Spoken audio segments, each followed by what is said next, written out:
regardless. Yeah, in my heart, true Canadians. We good? Sorry, give me Yeah, no worries, no worries. I can work the crowd for that if you need, but. So, who's married? We're good. Don't worry. We didn't see that. Okay, now we're ready. Hi, thank you everybody for being here at Brockton tonight. We would like to start, as is traditional, with a land acknowledgement. We'd like to acknowledge that we are on the traditional territory of the Haudenosaunee, Anishinaabe, Huron-Wendat, and Mississaugas of the New Credit. And yet understand and acknowledge the ways that colonization and genocide impact the work that we do in every facet of society, including literature, and that we all have an obligation to take action to support Indigenous rights and to combat racism, anti-indigeneity, colonialism. And that means not just doing land acknowledgements, but also, writing to your elected officials, right? Supporting land back movements, supporting movements against missing and murdered Indigenous women, whether that be financially or by boosting Indigenous voices or by showing up for protests. Whatever works for you is something you should do. And we really hold that as a very strong value. And we know that we need to make space for Indigenous voices at these events. So please keep an eye on our lineups. Speaking of colonization and genocide, we can't shy away from the horrific things happening in the Middle East right now. And I don't think anybody with a platform right now should be silent about it. When you have the entire community, like the ICJ, the UN, Amnesty International, Doctors Without Borders, Human Rights Watch, everybody calling this a genocide, we need to acknowledge that it's a genocide and we need to not sit idly by. We'd like to also acknowledge that Black Lives Matter. We continue to feature Black, Indigenous, other racialized people, people of color, people from other underrepresented groups, disabled people, LGBTQ people at this event. And this is written into our mandate, and it's something we take very seriously. Thank you very much for being with us tonight. Thank you very much to Glad Day, the oldest LGBTQ bookstore in the world, for hosting us. Tonight's lineup will include a guest speaker with a brief Q&A for that guest speaker, and then our 4 readers, and then a group Q&A for the readers. If you're on YouTube watching us and you have questions, please type them into the chat box as soon as they occur to you. There's a little bit of a lag, so typing them as they occur to you instead of waiting will really help us out. And also, the authors have books for sale, so you should buy their books. You can go to them individually. There's some on your rack. So buy their books, talk to the authors after the show, buy the books, support the books. We're here for books. And now I will hand it over to Nancy.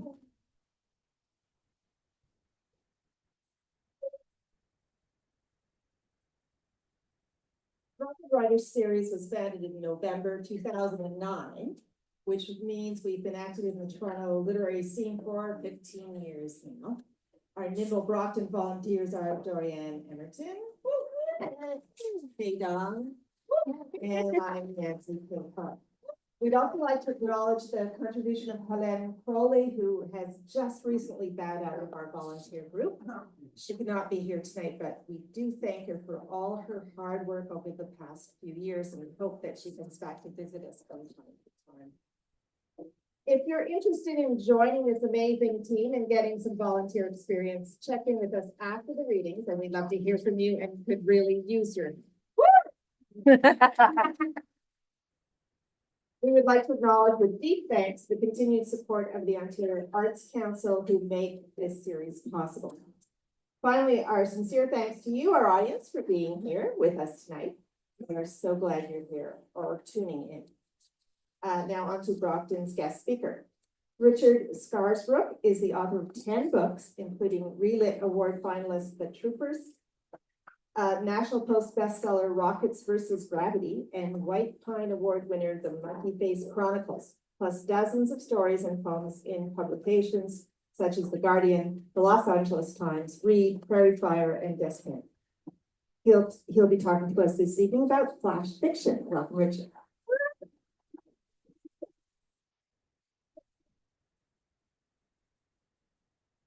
I'll put that on the mic stand. Yeah, everybody can hear me all right? All right, good. Okay, and as much as I hate doing this, I'm going to have to put on my professor glasses. Now you're all blurry, but I can see my notes. So when Nancy contacted me to ask me to be the guest speaker at this month's Brockton Writer Series, of course I said, yes, please. And then I asked her what she wanted me to talk about. And she said, well, how about writing flash fiction? And the first thing that flashed through my mind was this. Boom, boom, boom, boom, boom, boom, boom, boom. Flash! Ah, savior of the universe. Flash! Ah, you'll save every one of us. Now, as you probably know, I'm guessing from the reaction, you know that this is the theme song from the 1980 space opera movie Flash Gordon, performed by Queen, one of the greatest rock bands in the history of music, and led by the greatest rock singer of all time, Freddie Mercury. So how could it be a bad song, right? Well, when the movie was released, reviewers generally placed the film Flash Gordon in the so bad it's good category. But in the intervening years, it's become something of a nostalgic cult classic, especially if you happen to be alive during the 80s. And it's especially enjoyable now with the right combination of beverages, edibles, or smokables, or soy. But the song though, the song is like every Queen song, but more so. It's a dramatic, epic anthem, and it pretty much tells the entire story of the film, or at least suggests the entire story in its 3-minute playtime. The song intersperses brief dialogue clips from the movie with Freddie Mercury singing and Queen playing. How could it not be awesome? Anyway, I tried to turn my attention back to what I should say about writing great flash fiction stories, but I couldn't get that song to stop playing on my mental soundtrack. Flash! Ah! Save every one of us! Seemingly, there's no reason for these extraordinary intergalactical events.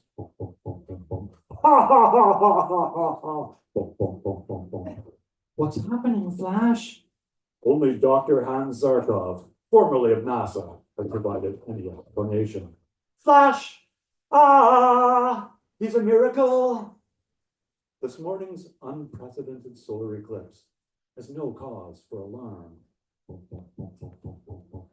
He's for every one of us, stands for every one of us. He saves with a mighty hand, every man, every woman, every child is a mighty flash.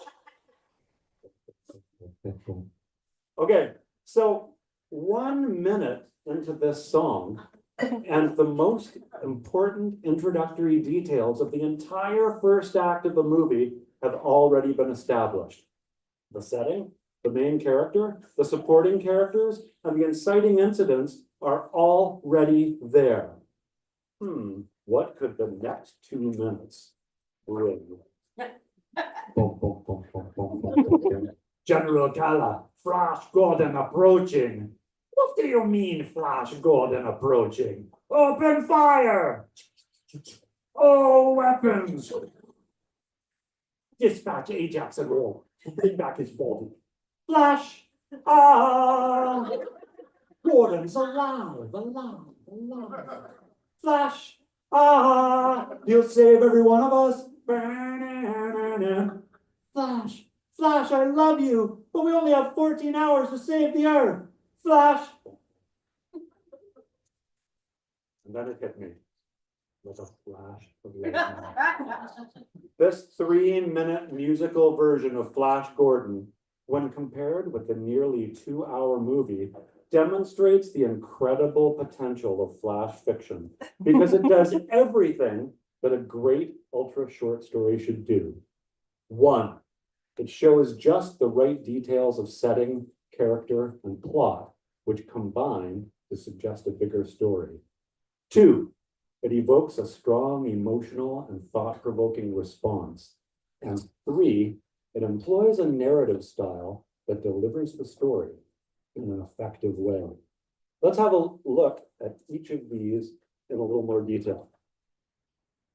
1, flash fiction shows just the right details of setting, character, and plot, which combine to tell a bigger story. Effective flash fiction can be as brief as 6 words. The most famous example you've all heard, attributed to Ernest Hemingway, probably the result of a bar bet. For sale, baby shoes, never worn. The ideal word count for a flash fiction story varies from writer to writer and from publisher to publisher. I've seen calls for flash fiction of 25 words, 50, 100, 250, 500, all the way up to 1,000. And seriously, I just entered one myself where the word count was 2,000 words. And I was like, yeah, I'm like, yeah, but believe me, I was like, but whatever, I have a 2,000 word short story that we can call Flash if you want. Flash. I can't stop. Anyway, regardless of the actual word count, flash fiction tells an impactful story in the smallest possible time and space, which will vary depending on how much time and space the story needs to be told. To paraphrase Robert Southey, words are like sunbeams. The more they're condensed, the deeper they burn. For sale, baby shoes, never worn. Flash, Flash, I love you, but we only have 14 hours to save the earth. I personally tend to think of flash fiction pieces as very short stories about very big moments. Which brings us to number 2. Flash fiction evokes a strong emotional and thought-provoking response. The common denominators of great fiction of any length, or of any work of art really, the common denominators are thought and feeling. What your creation causes others to think and feel. Unlike longer fictional forms, with flash fiction, you don't have much time and space to gradually bring your reader to the story's climax. In some respects, in flash fiction, the story is the climax. So the emotion and the thought that goes into it immediately matters. So purge those words onto the page with as much passion and fury as you can. And the best way to do this is to be there when you write. If you're writing a sad piece, tears should be welling in your eyes as you complete the story. If you're writing something funny, you should be laughing as you write. You should have a clear picture in your mind of the places and people you're writing about as you write them. If you are there when you're creating your flash fiction story, the chances are that your reader will be there too. And finally, 3. Flash fiction employs a narrative style that delivers the story in an effective way. One of the great advantages of flash fiction is that because of its brevity, you can deliver the story stylishly, using interesting and unusual narrative modes that might otherwise be difficult to sustain in a longer story. See, now that I'm reading this out loud, I would edit that line. So the style you choose for your story can be the literary equivalent of Freddie Mercury singing and Queen playing it. Flash, ah! You can write it entirely in second-person point of view instead of the more traditional first and third-person perspectives, because the you reading the story is more likely to suspend their disbelief for just a few hundred words. You can write the story entirely in dialogue. It can be completely narrative, or it can be one run-on sentence without commas. It can be anything stylistically that delivers the story in a short, powerful, memorable burst.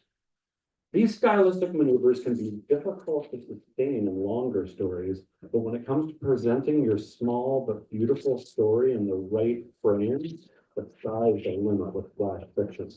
You could even write a story using entirely one-syllable words, which I did once while trying to write a simple romantic story about a jazz musician meeting their soulmate after playing a club gig. I wanted the story to read in a musical way. So I tried writing it in 3/4 time, that swingy jazz. And I'll admit that was beyond my skill. It was very, very difficult to make even a short story stick in a time signature. But I noticed I was doing something else. I was using, take this off for a second so I can see you again. What I noticed I was doing, I was using almost all single syllable words for this really, really short story because I was trying to make the words notes that fit the time signature. So instead, I said, well, it's going to be like a 300-word story. I'm going to write it entirely in single syllable words just to make it feel musical. And the restrictions that you can put on yourself can be liberating, especially in something that you can't sustain for a long time. I couldn't write a 200 to 300 page book using all one syllable words. Writing 300 words that way was hard enough, but I also wouldn't have ever written any of the lines like this if I hadn't put that restriction on that a short piece allowed. You play as if there's a line from your heart to your horn. And she kicked with bare feet at the twin of the moon, which lay on top of the still lake skin. I wouldn't have written either of those lines if it hadn't been a short piece and I hadn't had the stylistic liberty that very, very short fiction provides. That story, by the way, it's just my little Canadian moment. So that story was chosen by Dave Eggers to appear in The Guardian. And it was early in my career, and it was one of those Canadian moments where I'm right, do I suck? Wait, an American picked my story from a British publication. Maybe I can do this after all, right? Anyway, all that to say that words are like sunbeams in all the ups and downs of people they're building. And to summarize, 1, flash fiction shows just the right details of setting, character, and plot, which combine to suggest a bigger story. 2, flash fiction evokes a strong emotional and thought-provoking response. And 3, flash fiction employs a narrative style that delivers the story in an effective way. So what are you waiting for, friends? Flash! It's a miracle! Yeah.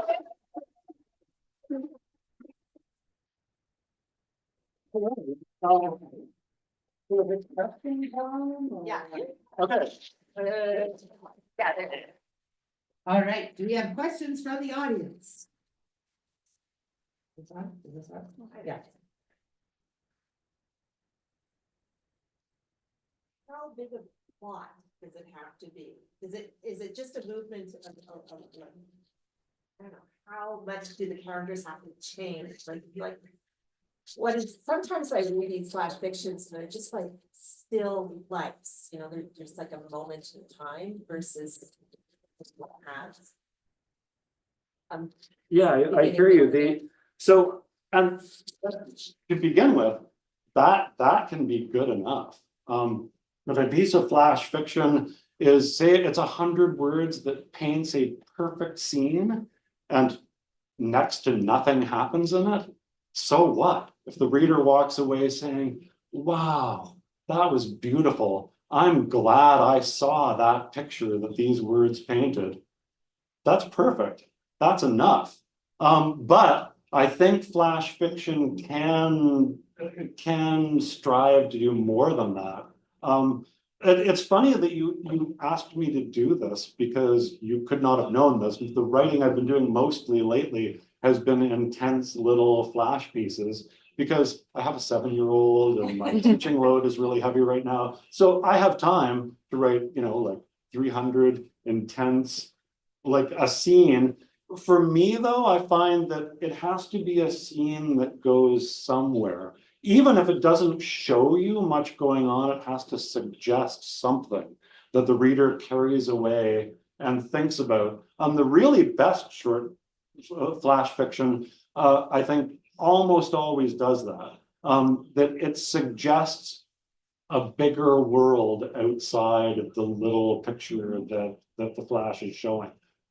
So flash is liberating and intimidating at the same time, because it's liberating in that in a small space, you can do lots of cool things that you don't have to sustain for very long. But the intimidating thing is, how do I make people feel and think something amazing in a couple hundred words? But the answer is you can and you should, and do it when you have an idea that will fit in that space. If you need more words than that, take them. Did that answer your question? Yeah. That's wonderful. Questions? Do you place any importance on dialogue? Is a character actually needed? You're talking to someone who loves dialogue. Character is the key in almost everything I write. So yeah, the short answer is for me, yes. Character and dialogue can be an entire story, and you can set a lot of context and paint a bigger picture outside of a short story by what the characters say and what they do. So the answer to that is absolutely. Well, conversely, can you have a short story or a flash with no characters? Absolutely, you can. In fact, I just wrote one. I considered working it in there, but it's still a little raw. It's actually about losing my mother, and it's just about the thoughts that flashed through my head as I was running downstairs at my parents' house to confront that. There's no dialogue. It's all just things. It's mostly true. It's about things that occurred to me from just objects I saw as I was running toward the bathroom where I had to deal with this thing, and no one speaks. There's no dialogue. It was just about, wow, all these thoughts are running through my head as I run toward what I know I'm about to see. So same thing. That's the great thing about a short space. It's hard to sustain a really long work with no dialogue and or no narrative. But in a short space, you can and should try anything that sells the scene and that implies the bigger story outside of it.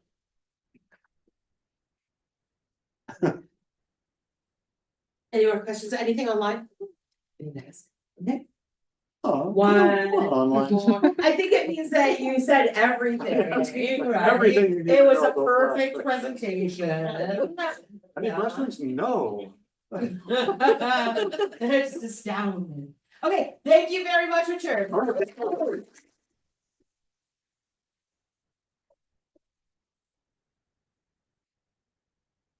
Okay, so now that we are reaching the world through our very own YouTube channel, we need your help to make it official. Okay, so I don't know. You've got a 7-year-old. I don't know if they watch YouTube at all. My child, I might be a bad mom as well, watches a lot of YouTube. All those YouTube bros, they're like, smash that like button, hit that subscribe. And so that's what I come up here and I do every Brockton. I'm like, please like and subscribe. You're here right now in the room, so like, sure, you're not on your phone, but you can be on your phone later. You're sitting on the TTC. You can go like, oh, look at Brockton YouTube. I'm gonna like that video, what I exactly just saw. You don't have to rewatch it.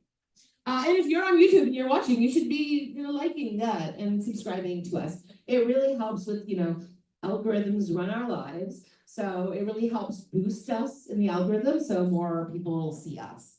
And the more people see us, the more likely we are to get grant money. And the more grant money we get, the more we can pay our authors, and everybody wins.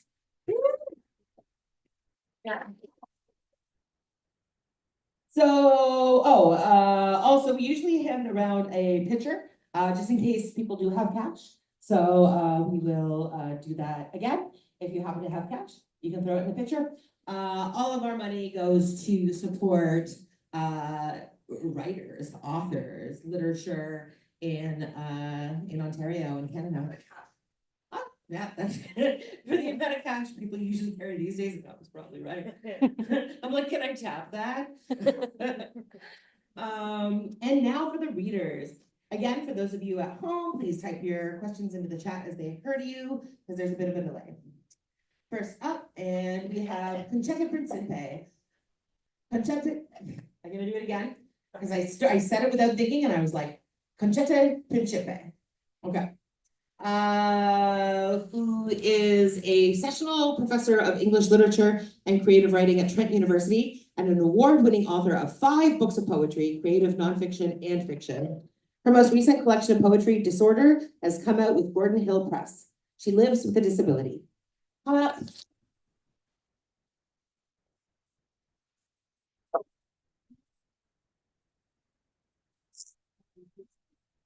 Can you hear me?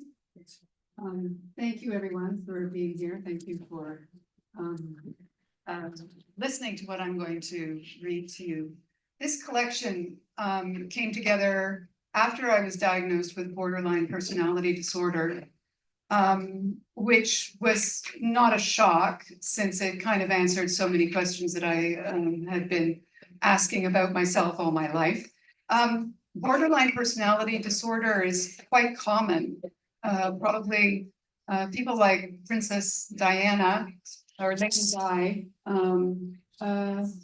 There are a number of famous people who were not properly diagnosed, but probably did have the disorder. Someone with borderline personality disorder has emotional dysregulation, paranoia, and has trouble with anger, and usually there's comorbid with other disorders such as eating disorders. So when I was diagnosed, I looked over these poems that I had been writing for a couple of years or 5 years, and realized that there was the poems basically described my condition. So that's why the book is called Disorder. Actually, you could say that the book gives order to disorder, or questions what disorder might be. Wrought. Blue hand of a girl spread cool to a fault, running down cornflowers sequined along Time's highway, wrought by Queen Anne's lace with summer bangs in every corner of the quarry, where Mum's silver-heeled slingback slipped from the basement to the reach, sort of like a song.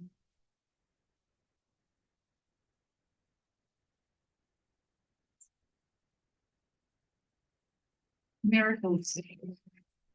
For all the boundless time we have to plan, advance, second by second towards dinner, for all our apparent freedom to cut fruit or broil turnips for the stew, moving or bending as we want and reaching with the spoon into this bowl, for all this mobility, we suppose the truth is we are stone-eating walls. Time laughs at us, her miracles look there. A mountain moved, a dragon died, a broken leg. The collection is organized around spaces of a house. I read to you from basement. There's a small section titled Cake as Paradigm. There are a lot of cake poems. So yeah, and of course, birthday cake is the prime. So I'll read a few of those. Icing on the cake. Just so you know, knots are the pyrotechnics of appetite repressant.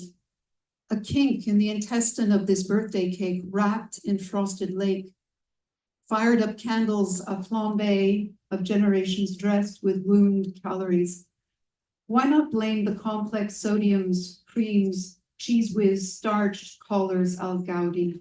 This day, born of layered revenge, cold and no retreat. And I have a few poems about anorexia, and so this is one of them.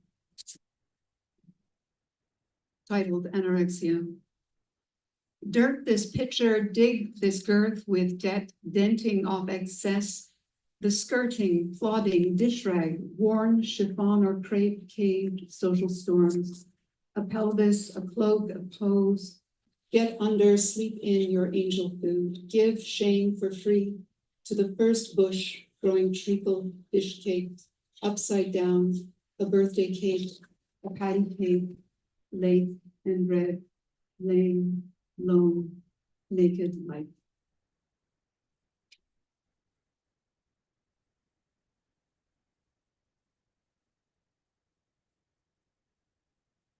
Paranoia. Too many eyes on this, too many judges slaying my dragons, too many looks of contempt forcing underground.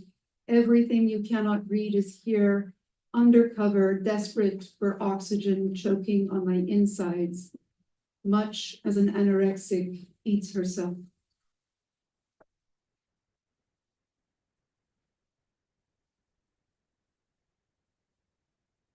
So I'll read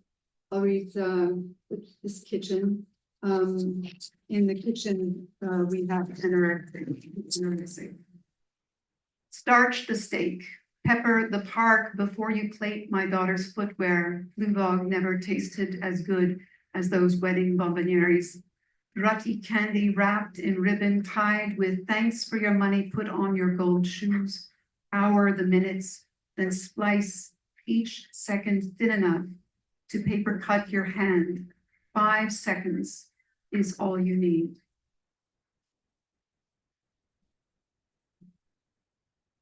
So, of course, there's a section called room. And I think I was trying to say something about my writing, since in room, I've got all of my prose poems. I feel prose poems actually are have more room for me and my and my energy. So I'll read a few of the prose poems. And if anyone is interested in the book ends with a memoir or a personal essay about being diagnosed, about what it means to live with borderline personality disorder, not knowing that you're living with it, you know, that kind of thing. I won't read from that. I'll save that as a treat for those who may want to buy the book.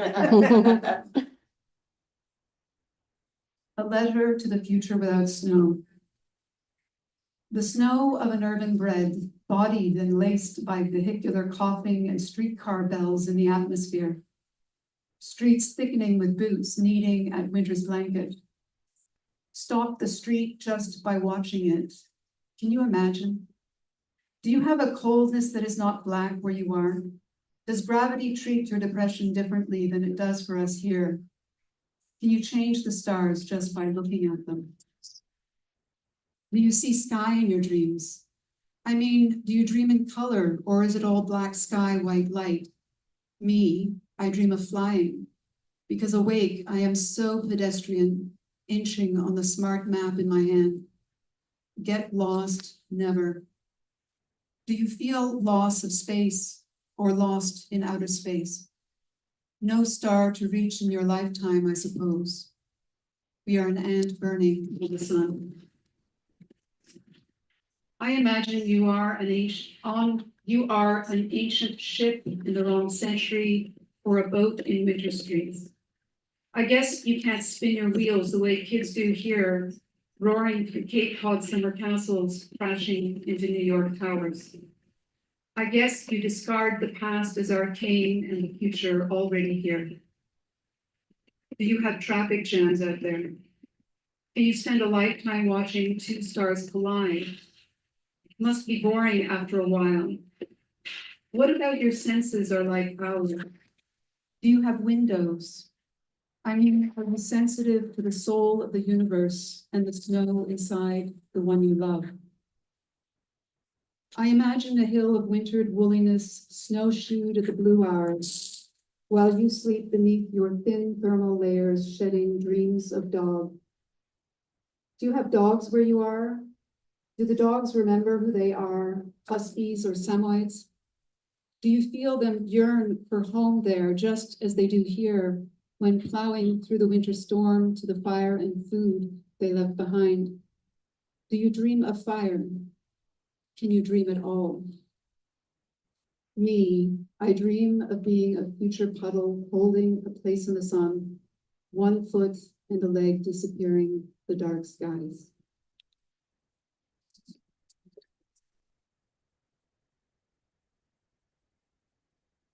This is, no, I won't read that.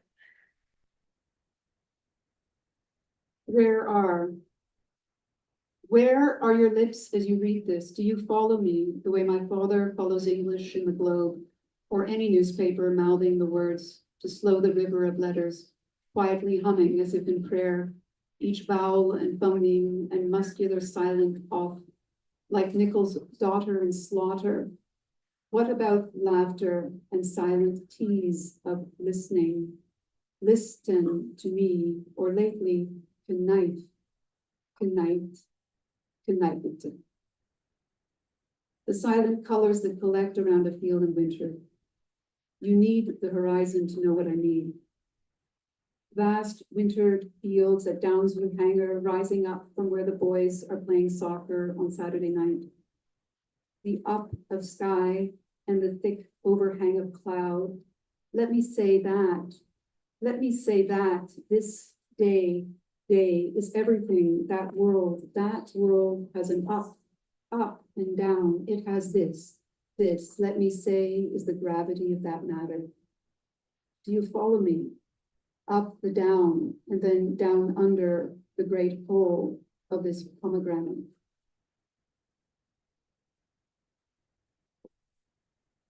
I'll read 2 more prose poems. The one I'm going to read is in memory of a friend of mine who died of cancer in her 50s, mid-50s. I was crying while I wrote this. So Richard. Yeah.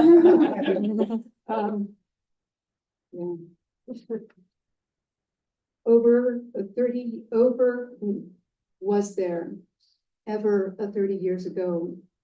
Was there ever anything other than sitting on that patio in your summer dress trying to finish the screenplay? Even then, was there a season ever worn through? Was there a reason to eat eggs instead? Over easy, please. Was there skin before this tarnished silver, delicate as rice paper? Our writing. What about a coffee? Was there another chance to start that memoir? If there was a chance to write this, was there everything necessary in these 30 years? Long drinking through short nights till dawn and crashing. There was a promise and many promises. There was the memoir not yet written. There was never a draft, more eggs over easy, but there was vision. Was there a way to write it before the end? You wanted to give hope by writing after cancer. Was there a more compelling reason to wait? Your chapped lips, water, was there ever a chance to start? 30 years ago, there was never a question, just Doonies, coffee, dreams still fresh, and a new project to finish. Was there a day without cancer? Yes, you say in my head, yes. Every woman was there, sad and unfinished things of 30 years. And I am harping on your unmade memoir, the painting I made of you. Hold it till I'm back. Will you come back? I hear your regrets. I want you here writing. Was there a chance? God damn it, was there ever a chance to write before the end?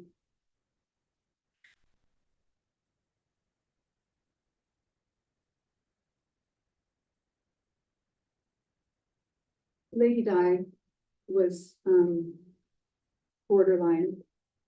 And that inspired this piece. Nabatean Beauty. I met an American who married the guide who led her through Petra. Prince Charles was guided to take Diana as his bride. Petra was built by the Nabateans. Don't be fooled by their sense of design. They had a lot of skill in carving, but probably used the dirt for a throne and hands their table. The emptiness of beauty is not an ancient proverb, but a place where you can walk the palatial valley, royal envy. Absolute hollow, a kind of alcohol-free vodka. The echo chamber of a glass goblet, gun, cell, all these hollows, sleepy even. For the Nabateans, the face of it was the point. A face as flat as paper, bent here and there to fake depth. Can we even blame the artisans who were probably too tired to go deeply into character? Can we blame them for our disappointment in discovering that? Passing the monstrous doorway with its pillars and carvings, we are in a dark cave with a fire pit in the center. I wonder if this is how Lady Di felt about her marriage. A dress with nothing in it. Thank you.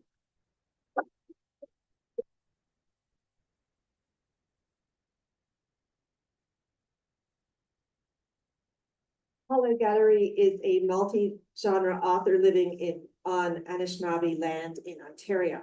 She is the poet laureate of Scugog Township. Welcome.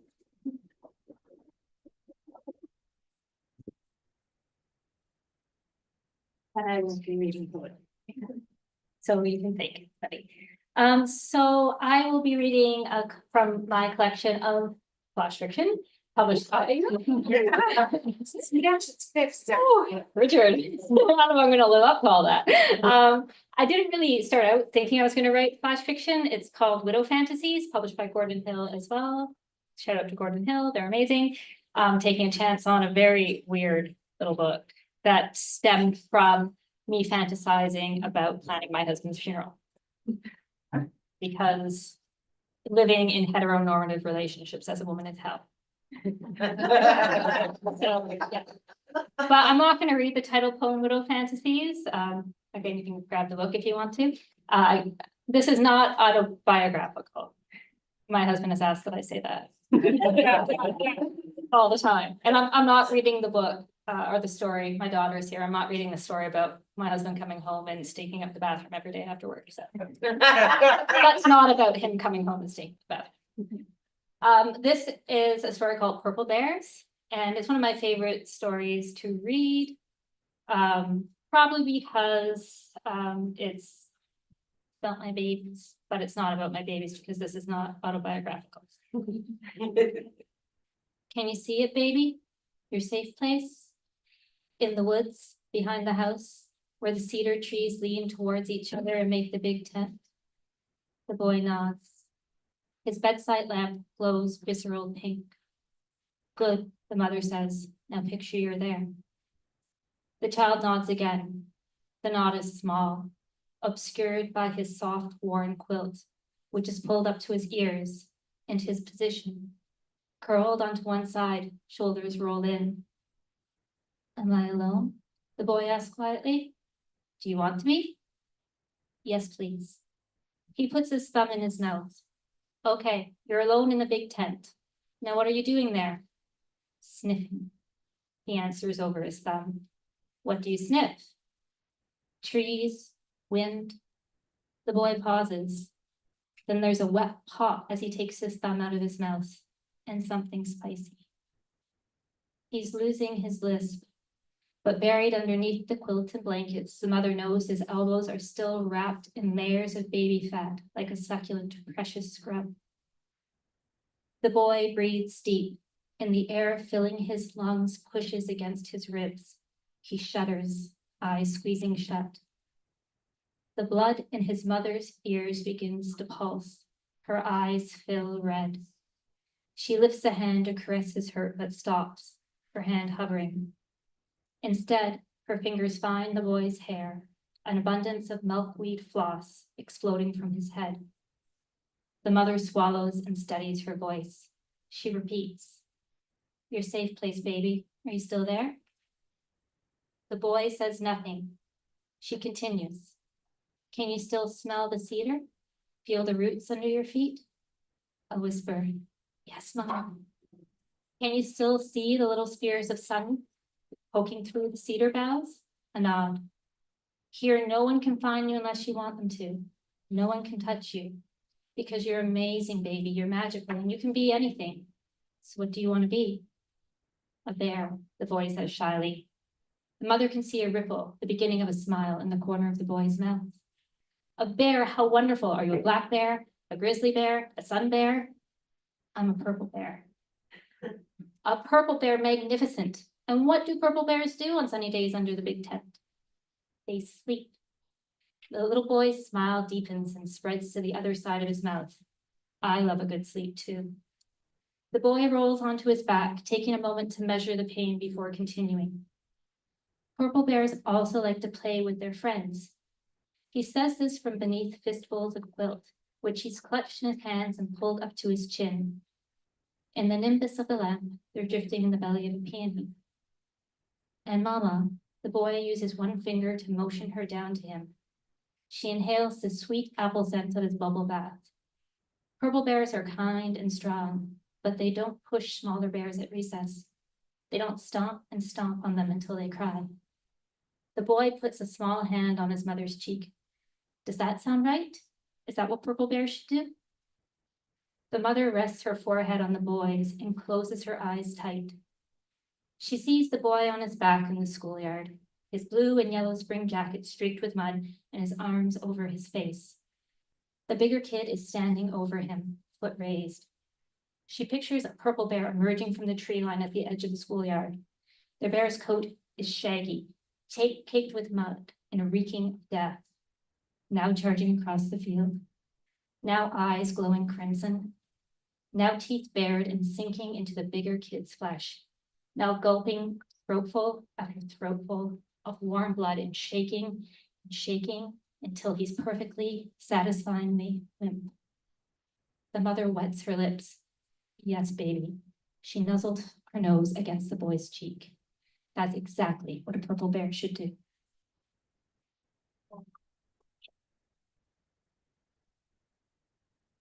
Because we can't actually kill people who bully our children.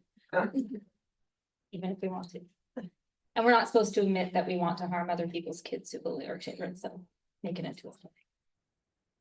This next story, and the last one I'm reading, is shorter, just 2 pages. There actually are much shorter ones here, but I'm not going to read those. It's called Structural Integrity, and it's inspired by, or has its root in, I should say, a coworker of mine who is in his 20s and made fun of how much I had to use the bathroom on work trip once. Yeah, you have 4 kids. They're standing in the sugared aura of a candy apple stall when Cam starts pulling her towards the spinning strawberry ride.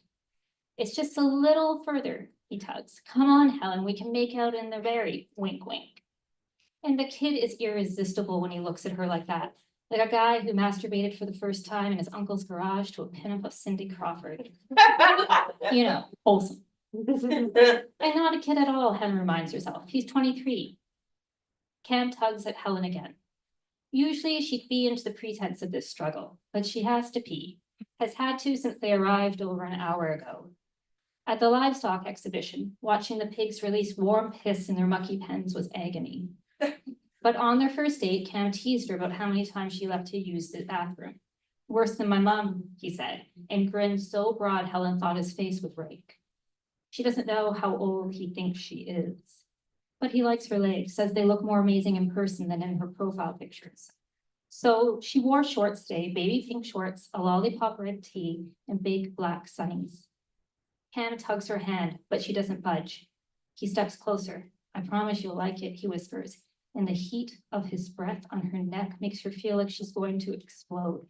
Her bladder is going to explode. She contracts her pelvic floor and breathes out through her lips, slowly.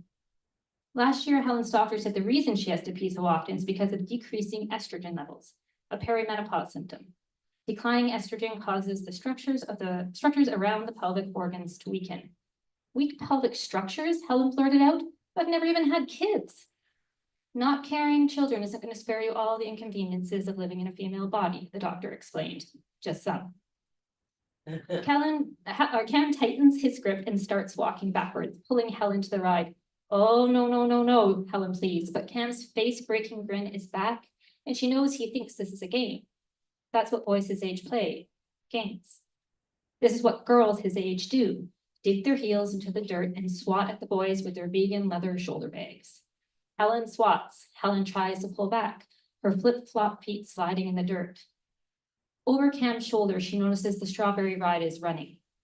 The fat, glossy fruit glistens juicy red, the seeds bright yellow, and the riders 2 or 3 or 4 per berry whip by faces blurred elation. And the ride doesn't just spin. It goes up and down in small, steep waves. No, Helen's voice is paper cut thin now and she pulls harder. Cam's laughing. The people around them are laughing too. The meth-toothed man running the ride, the 2 preteen girls by the ticket booth, arms full of cheap Midway stuffies, a young woman crouching down beside a toddler, pointing at the swing carousel tilting and twirling to a tinkling song of Daisy Bell. I can always toss you over my shoulder. Helen's eyes fly back to Cam, and she can feel it, her bladder slamming into bone and bursting like a water balloon. No, she shrieks, yanking her hand out of Cam's and stumbling before she steadies herself. Cam's smile stays fixed for the moment it takes him to register Helen's heaving breaths, her wild and widening eyes, the dark blotch spreading across the crotch of her shorts and piss running down her leg. Thank you.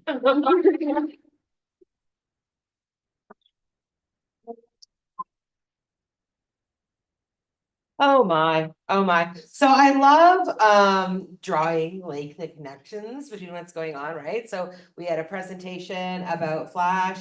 When I booked Halle, I didn't know she was gonna read Flash. The guest speaker was gonna be read Flash, right? And then we had Conchetta crying as she wrote a piece, and Richard talking about how you should cry when you read something sad. And also, I have to say, there's sometimes like a smudgy line between what's a prose poem and what's a flash piece, right? Yeah, so we're and to bring that to a little bit more fullness, Richard was talking about Flash Gordon, which is a space opera, and now we've got a space operattist coming up. Stephen Graham King, they is a queer space opera writer, a black and white street photographer, a disabled cancer survivor, and an aspiring mensch. He lives and works in Toronto, and his works include Chasing Cold, as well as the 5 books in the Maverick Heart series. Stephen!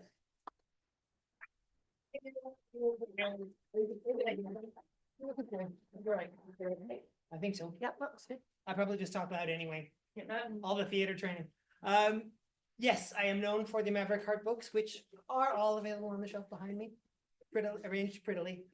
The books come from 3 big moments in my life. One of my earliest memories is being 3 years old with my sisters, sitting on the floor watching first run Star Trek, the original series. And I imprinted on that immediately, and that followed me through the rest of my life. Science fiction of any kind, if there were spaceships, if there were ray guns, aliens, I was in. It could be terrible, I didn't care. Watch it, read it, loved it. The second thing was discovering the wave of queer independent cinema in the 80s.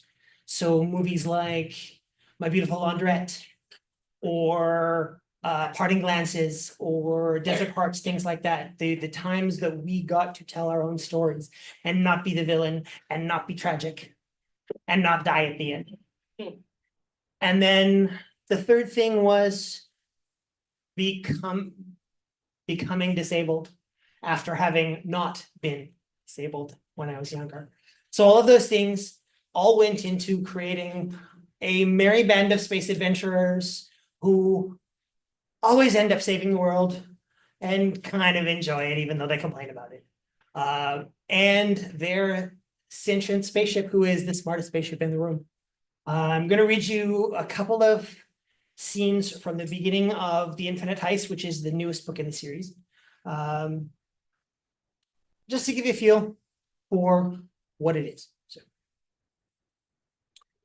I would rather rub my face on an unshielded reactor core, Lexa Blue said. Or go skinny dipping in hard vacuum, Amber added. Keen scowled at them both. Oh, ha, ha. Very funny. I get it. I'm sorry I asked. Oh, no, wait, Lexa Blue said. I'd rather eat 3 helpings of that really disgusting, congealed thing that Pax tried to get us to eat at that market stall in Bellevue. Oh, yeah, the thing with the eyes. And the things. And that smell, like rotten vegetables baked in mold. And then burned, and then soaked in. All right, Keen interrupted, his voice sharp. I'll go by myself. I just thought it might make for a nice break. Skolas happens to be very nice this time of year. If you call being surrounded by a bunch of bookheads with no understanding of the real world all in the same place really nice, then yeah, I guess so. Yeah, didn't they make that whole planet one big campus just to keep them out of our hair?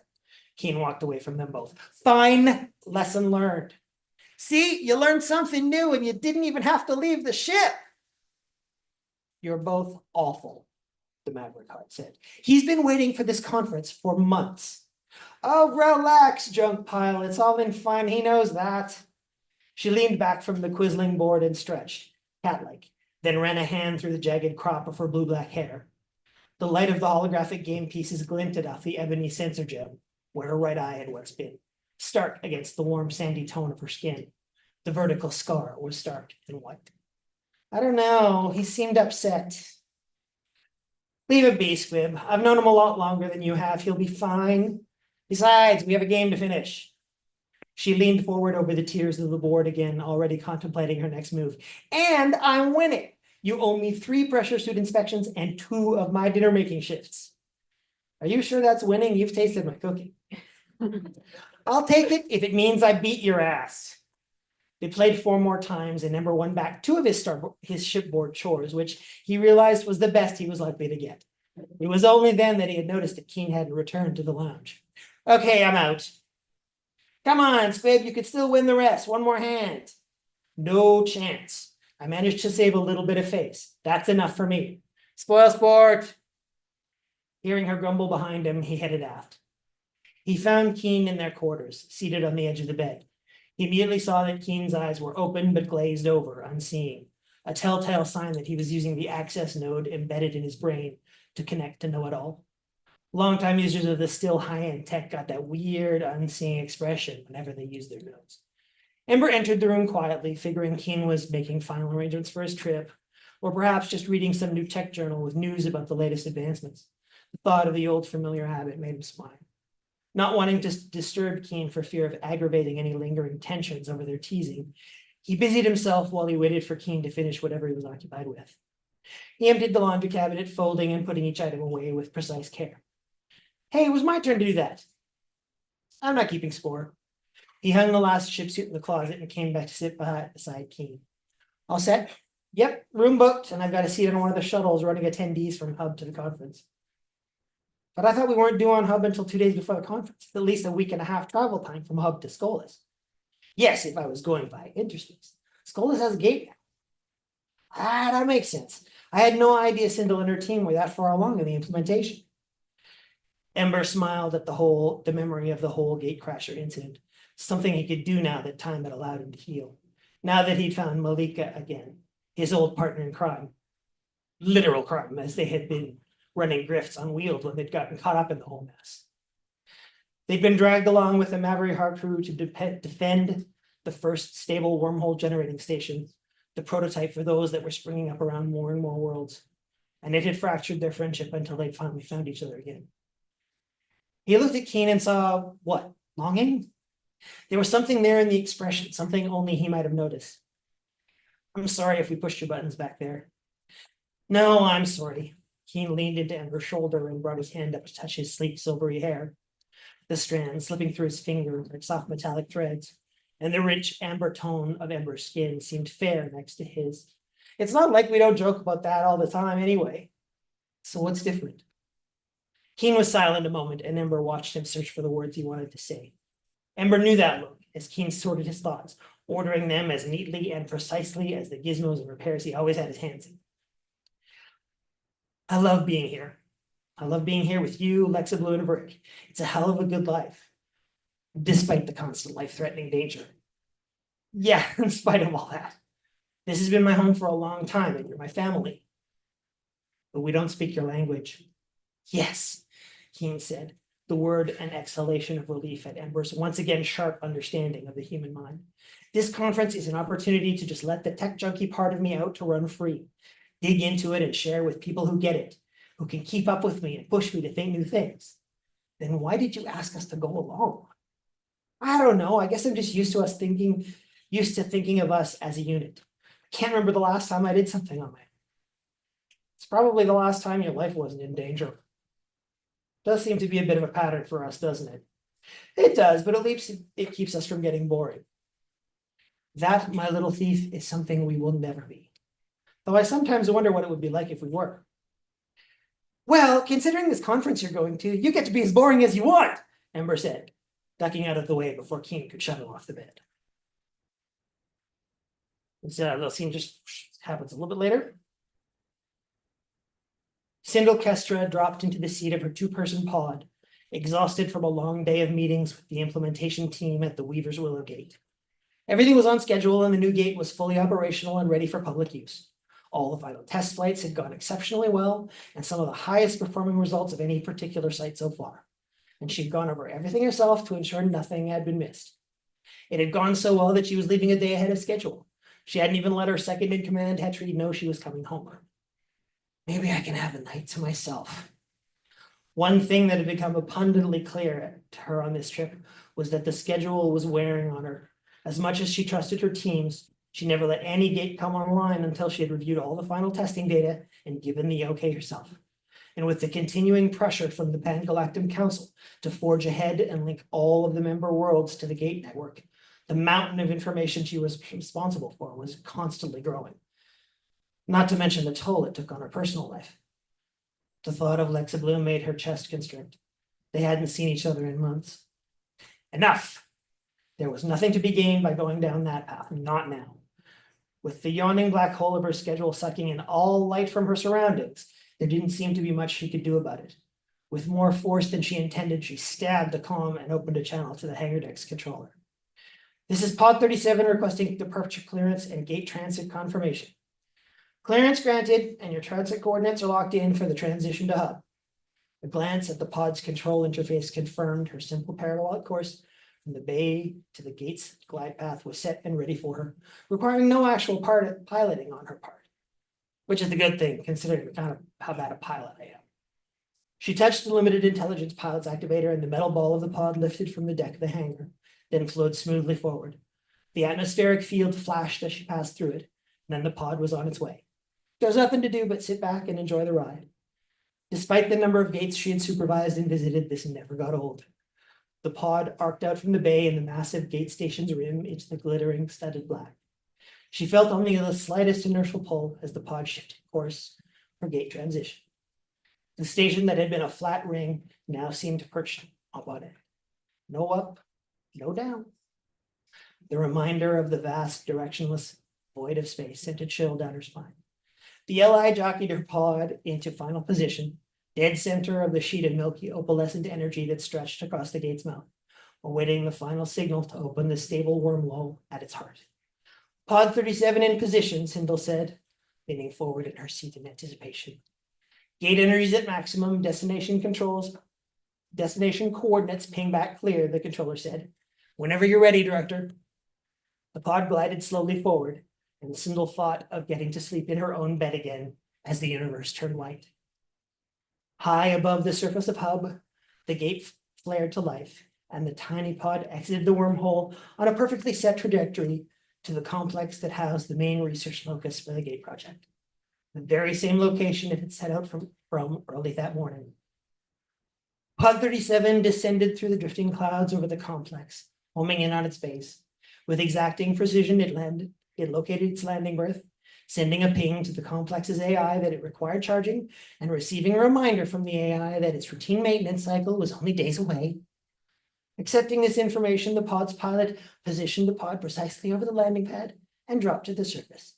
Its landing struts bent slightly, then came to rest.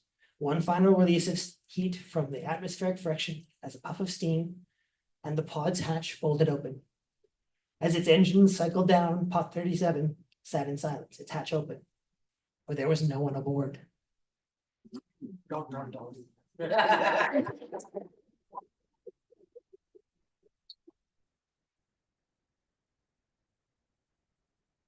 And finally, our last speaker, finally, our last speaker of the night, Jean-Marc Assen is the author of Grand Menteur in the beggarly style of imitation and Kilworthy Tanner.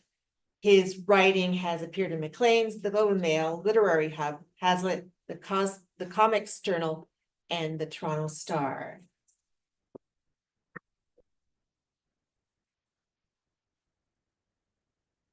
Hello. It's a deep pleasure to be here to read in front of you and to read with my fellow readers. I've read with Conchetta before. I don't think Holly or Stephen and I have read together, so it's a great honor for me. I'll tell you a bit about my book. That's okay. I wrote this 5 years ago. At the time, I was reading a lot of rock and roll memoirs, and I felt that it had an unfair reputation.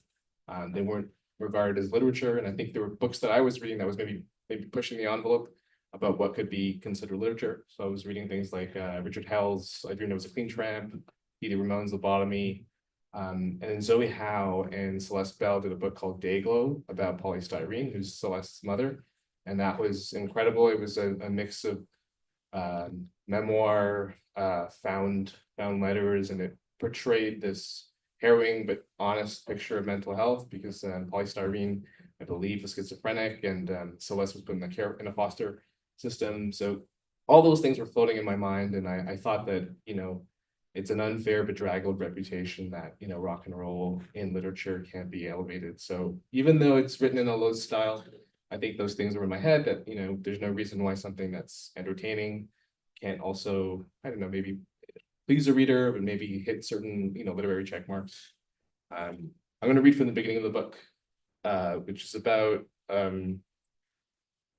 it's just a, you know, this scrounger who's just trying to start bands. It's not, nothing's really going anywhere. But it starts like this. Moat Hullerin and I were having a rush dinner at Bamboo, work out details of a new music project we wanted to kick off together, a garage group that was going to be called Angel Faces. I had the Kotu roti, as I recall, and Moat had some flavorless chicken dish that he instantly regretted ordering. None of the logistics got hammered out about how we would go about putting the group together exactly. There was mostly talk about the ecstasy he had scored from a chemistry student who'd synthesized a batch using ingredients lying around in his kitchen. True story. Moat was undaunted by its dubious origins. He gave some of the drugs to Christy, his man in the kitchen. Moat never paid for anything in cash, and we headed out to come up on the bogus powder. We were standing on the corner of Denison and Wales. I couldn't feel anything and was getting annoyed that we'd been futzing around for the better part of an hour. I didn't do drugs, but Moat had coaxed me into living a little. Mostly I wanted to sleep. If the stuff bothered to work later and I could stay awake, maybe I'd catch Radio Luxembourg at home and the night wouldn't be a total loss. Moat wanted to take more, so we doubled up on the dose and we went to Club 56 on Kensington to cool our heels. Moat was stressing hard about the fizz. He was beginning to realize that we couldn't set foot in Bamboo again if the drugs were spazzed. Christy would be looking to settle up. At 56, with standing room only and the distinct smell of wet, overused towels casting about the room, we ran into Elpenor Khalid Moraine, an old friend from my axe-slinging days in Jibby Japa and the governors of the bank. He was a roadie for both those bands, but was now bartending at 56 pretty regularly. He was looking to make some extra scratch on the side, so I asked him if he wanted to tag along on some shows we were hoping to organize in the city. If the response was good in Toronto, we could follow it up with a mini tour managed on weekends, places like Detroit, Buffalo, and even New York City if we could make it worth our while. We were planning the weekend tour not to work around any hectic schedule per se, but because it meant Mope didn't have to veer from his stomping grounds to go cop. This effectively meant that the final member of the Angels could also be a functional drug addict if they had the hard chops we were looking for. I was hoping for someone with chippies because they would not overrule me in decisions about the itinerary. It was always going to be a contest between the next gig or pulling over by the side of the road to get their rocks off. You only ever needed one technically gifted player in an outfit anyway.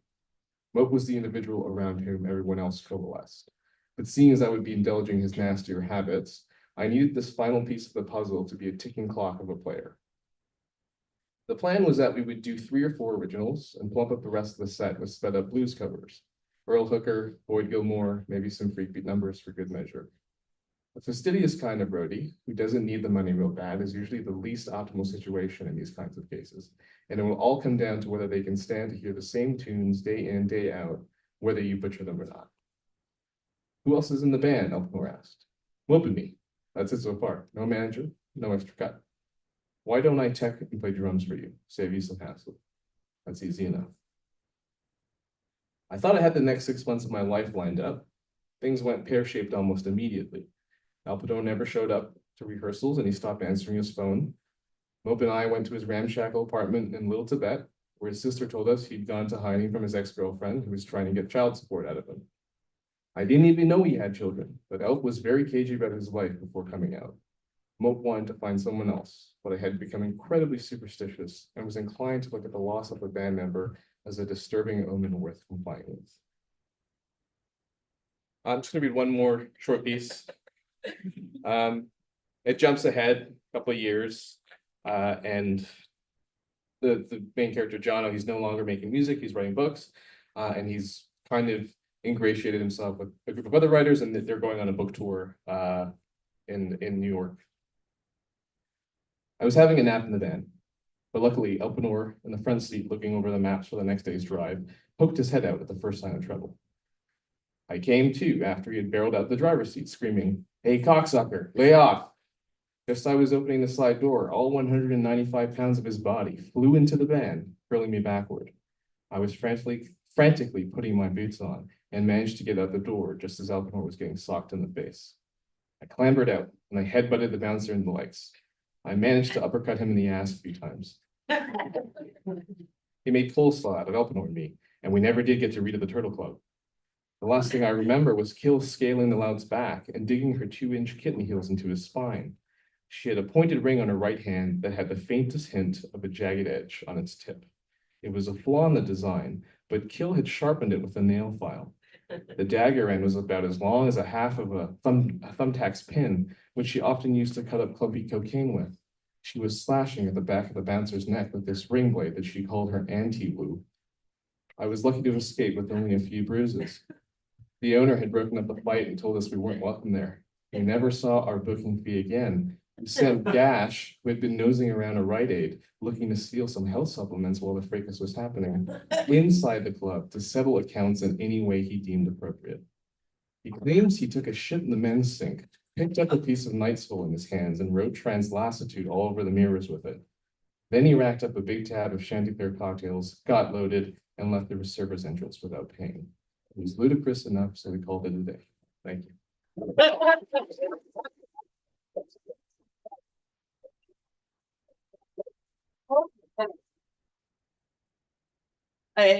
Don't go anywhere. Oh, right, the chair was support for that. Don't go anywhere because we need to bring you all back up here for our Q&A. I love it, I love it. I always try to program it very, very like diverse night, like not just in identity, but in genre, right? Like I like there to be poetry and funny and okay, I'm gonna find some more chairs. There's a chair. And I find that there's still always like these threads, these through lines, these things in common. And I think it's pretty clear tonight, right? There were the ones I'm pointing out. And then Jean-Marc comes up and there's funniness, there's humor, there's okay, I'll stop talking now that everybody's set up. We need to find out where there are questions from the audience. So I'm going to hand this to you. You can flip it up, flip it down. And other questions? Yeah. I probably hear me. I can hear you. Hi. A thread that I noticed actually to threads is music, and I actually wondered if each of you think about music, or does music at all influence the way that you write, or as you read it back to yourself, do you hear that? No.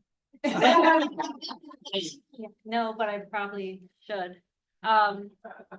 Until recently, I wouldn't read anything I wrote out loud, even after I was done, because I was embarrassed. So, I think I'm getting better at thinking about things melodically and, studying other people. For instance, I've read Kilworthy Tanner, and it is just the most hilarious thing I've ever read, but it's also like the play with language. It's fun to say out loud. And it was a book that I have a novel coming out next year that's encouraged me to read the first chapter of my novel again out loud, and I think improve upon its sonic quality. So I should, but I don't yet. I would say I do think about sound. I don't hear music. And when I think about it, I should be I should be listening to music much more than I do, but I'm so stuck on words, and then all of my scholarship, like all that heady stuff. So I'm yeah, I should listen to music more. Maybe write to music. That's something that I've thought about, although I get worried that I'll lose my words. That's interesting, if I may. Yeah. Music is a huge part of my life in that Into the usually- microphone, please. I think. Can you hear me? It's not working. Yeah, the light's on. Lights on? Okay, nothing seems to be happening, okay. Like I said, music, there will always be music playing around me in my life most of the time. A lot of the things that come into my writing that inspire the stories or inspire the ideas. Hello? Hello? Yeah. Hello? Okay, we got it. Are very unconscious. I have a tendency to absorb things that will then come up later. And in terms of writing to music, I have a playlist on Spotify, which is something like 50 or 60 hours of movie and TV soundtracks. So it's like Star Wars, Star Trek, science fiction stuff, because that music to me, when I hear it, is story. And that puts me into the place of story. So even when I'm writing with my writing group, I've got my earbuds in and my playlist going, because that pushes me to think in terms of story and in terms of narrative and in terms of, even if it's not matching the tone of the scene that I'm writing, it's getting me into that place of story and narrative movement and that type of thing. So I'm always writing with that music in my head.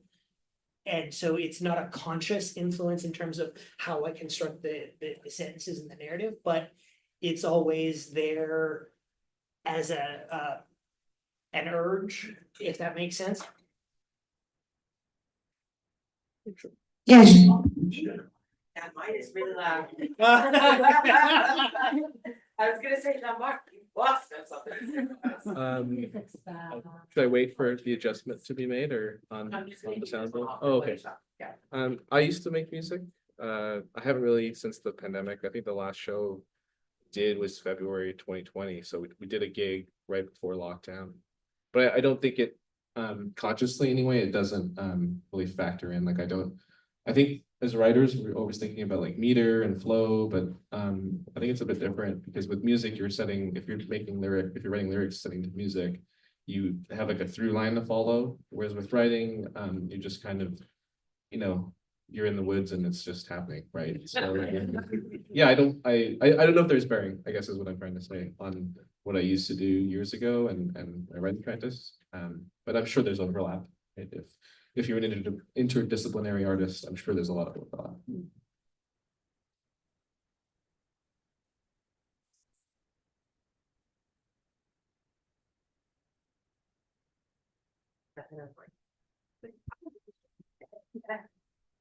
This is such an interesting group of people. Okay, I don't know if I'm ready. Is it okay? Okay? Hi, hi, I wanted to ask about, have you guys ever ran into a situation where you're writing or you sit down to write, but your emotional headspace is somewhere else, but you need to be in a different emotional headspace for writing, like how, I think Steven talked about it a little bit. Has that ever happened, and how do you move from, I guess, just everyday life into kind of the writing life?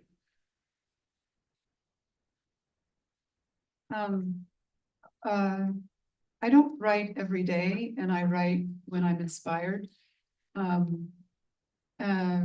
So sometimes the day-to-day just overwhelms, but sometimes, like just standing, like in the subway the other day, I had a vision of a poem. Unfortunately, I was in the subway and I didn't have any tools to work with. And now I think I've forgotten what the poem was supposed to be. I'd have to go, but so that happens periodically, but that's how I write. I write based on following an inspiration, a small thought, and seeing how that moves. There's a really great poem by Adele Wiseman called Never Put a Poem Off. And it's about never putting a poem off. I think the first lines are like, never put a poem off. It's a vain, capricious thing. You can put off pleasure, delay play. You may even briefly put your love away. And then it goes on.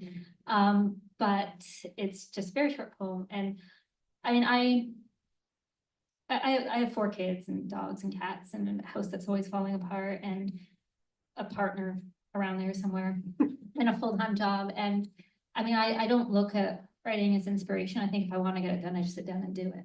It's like anything else. It's like I go to the gym every day. It's sitting my butt in a chair and making myself do it. So I'm working on a collection of poems right now. And I just say to myself, I don't write every day either. I don't force myself to, but I just say, okay, well, 3 times a week, I'm going to put aside half an hour. That's it. Half an hour, you can do a lot in half an hour. And whatever happens in half an hour is what happens in half an hour. I don't judge myself for any of the output, but I'm one of those people that keeps notebooks around the house. And unfortunately, I never keep one notebook. So like I have like an all over, and like some of them are responses to other people's books. Some of them are like notes for an interview I'm going to do for someone. And then like, I don't know what's going on, but you put all that together and it's a very non sequitur, Gord Downy experience of writing. And I would say just don't put pressure on yourself. Just do it when you want to do it, but also don't romanticize the process of doing it. Who was it? Kinesia Lubrin. One of my favorite experiences was I was at the speakeasy and somebody asked about my inspiration. I don't have inspiration. It's just a job. I just sit down and do it. And I want to get this on a shirt, and with her permission, I will. She said, inspiration is vulgar. I will never forget that. I was like, yeah, this is like, it's just for me, because I have so much like a daily grind of my life. It really is to be just like, I don't wait for inspiration. I just have to do it when I have like just time. Just like do it when you have to do it. So like I was a personal trainer for 10 years and people were like, I don't have time for work. I'm like, you had time to sit on the toilet with 20 minutes with your phone. You have time to work out. Just use that 20 minutes and do something else with it. I am a spectacularly erratic writer, in terms of finding time. I mean, the Infinite Heist was my pandemic book. So it was 20,000 words when the pandemic started, and then months of nothing. And then I'd try something and there would be this burst, and then I would jump to 45 and then nothing for months. And so it was a constant struggle to just get there until I finally hit on the right set of circumstances and everything sort of started falling into place. The pieces started to come together. My stories are very plot heavy. So there's lots of moving parts and things going on and you know, death-defying escapes and things like that. I do notes as well, but I have, every project has a separate file that goes with it, which is just sentence, character name, place, concept, image, just throw all of that in, even if you don't know what it is or where it's gonna go. I use the notes app on my phone for the same thing. I'll be walking around and randomly go, oh, and then you might months later come back to it and go, what the hell was that all about? But it might be something that sparks and opens up for you. And one of the best things was a good friend of mine who is a playwright and dramaturg said that even when you are not at your machine or your page writing, you know, the little guys in the office in the back of your head are still going.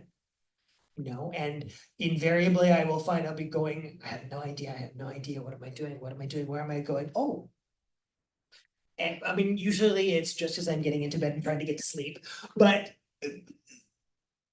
the process is still going on, even if you are not consciously doing it.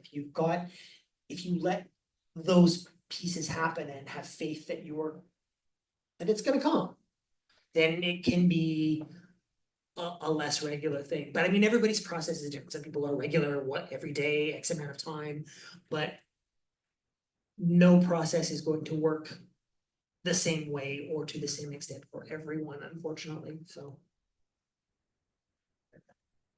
I can't really add much. Those are all great answers. If you're talking about emotional states, like, I don't know, your personal life is falling apart, I would say don't write. I would say that there, like Holly was saying, there's a quotidian element, like if you have to do it every day, if you're serious about writing or it gives you any pleasure at all, it should be routine. Doesn't have to be long. I think about this, Alan Sillitoe is a novelist that means a lot to me, and at one point he was publishing one book a year, and I think somebody asked him, how are you so prolific? You must be slaving away at a typewriter all day. He said, no, I see my friends every day. I go golfing, I go to the pub, but 1 hour of every day I write one page.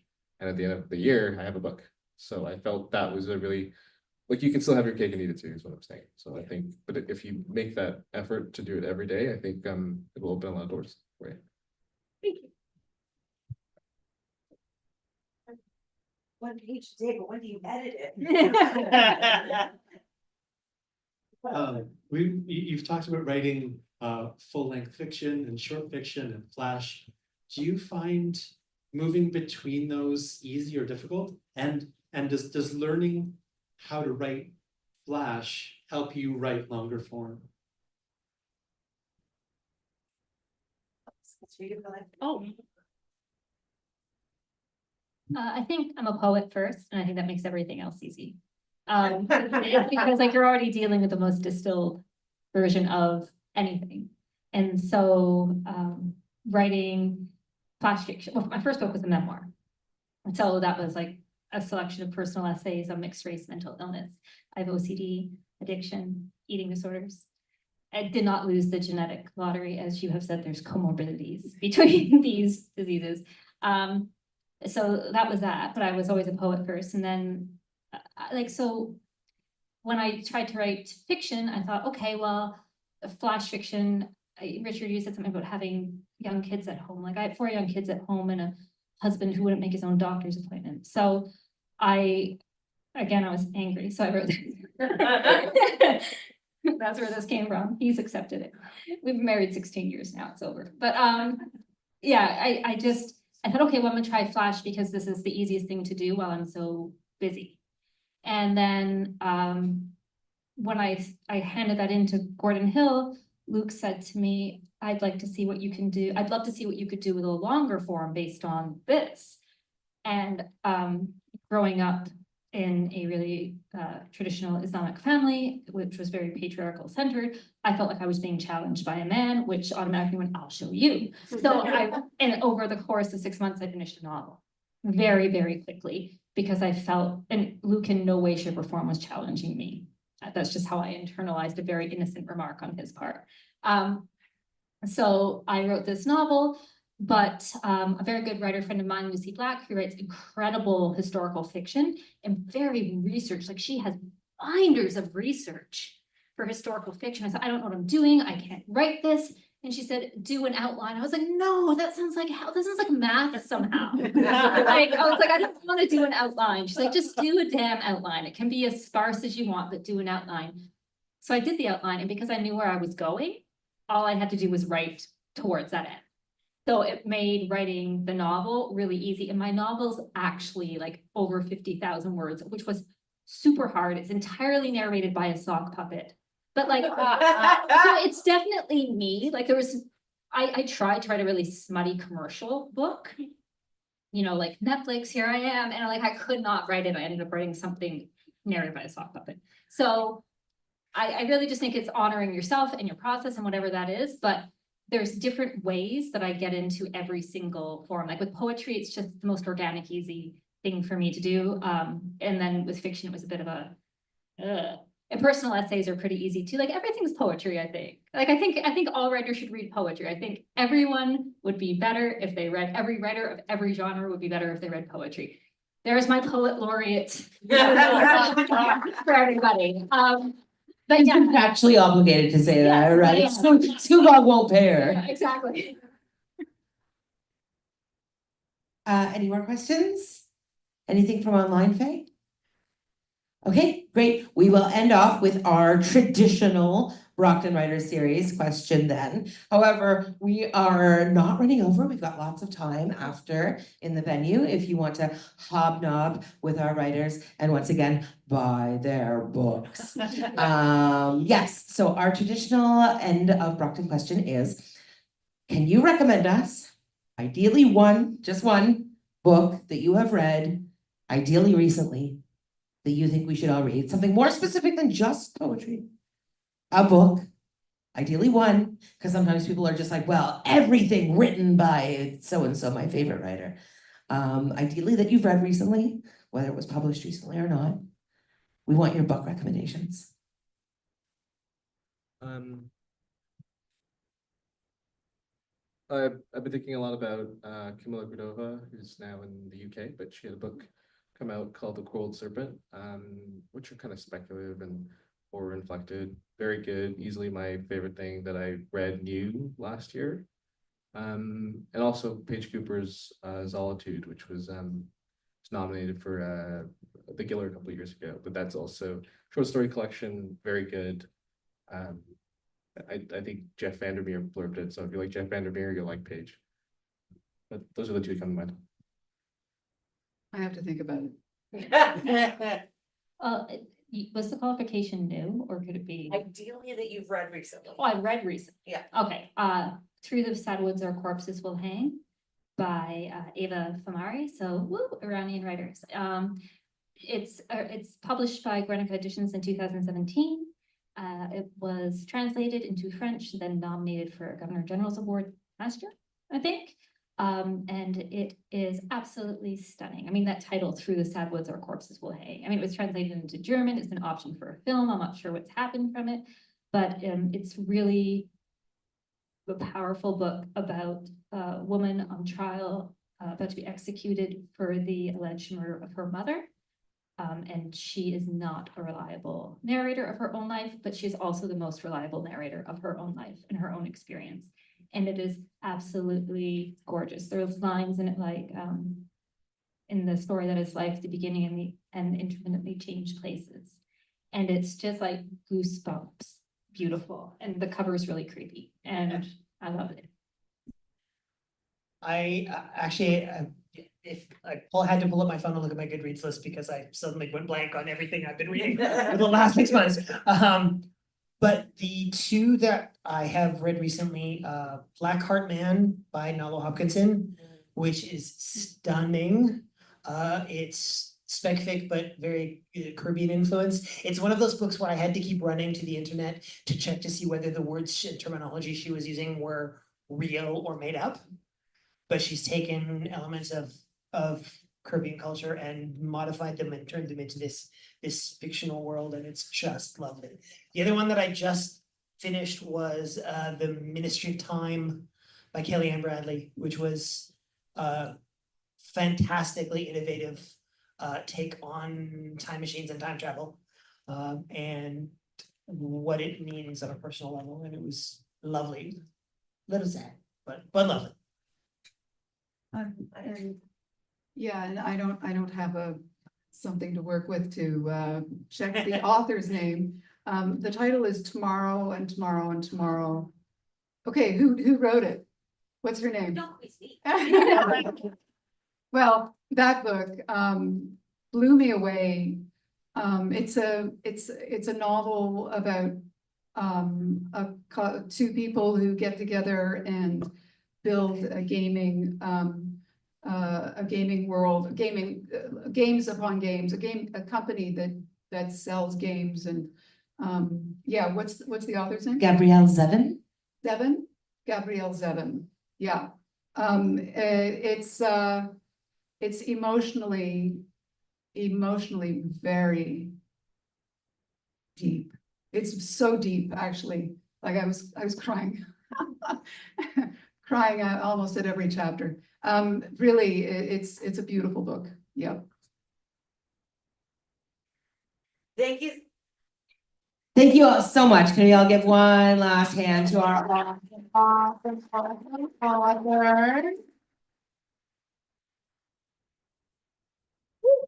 So our next Brockton is March 12th, 2025. I always love our March ones because it's kind of like the anniversary of like the last thing I did before lockdowns happened was Brockton in 2020. So we'll be back here, but again, with our brand new technology, because of the pandemic, silver linings, we'll also be on YouTube. And we'll be hearing readings from Stephanie Keska, Ben Bermangon, Anthony Oliveira, and Marian Agnew. And as always, we'll bring in an industry professional to teach us something new about the craft or business of writing. Please come back on March 12th, 2025. Thank you, everybody.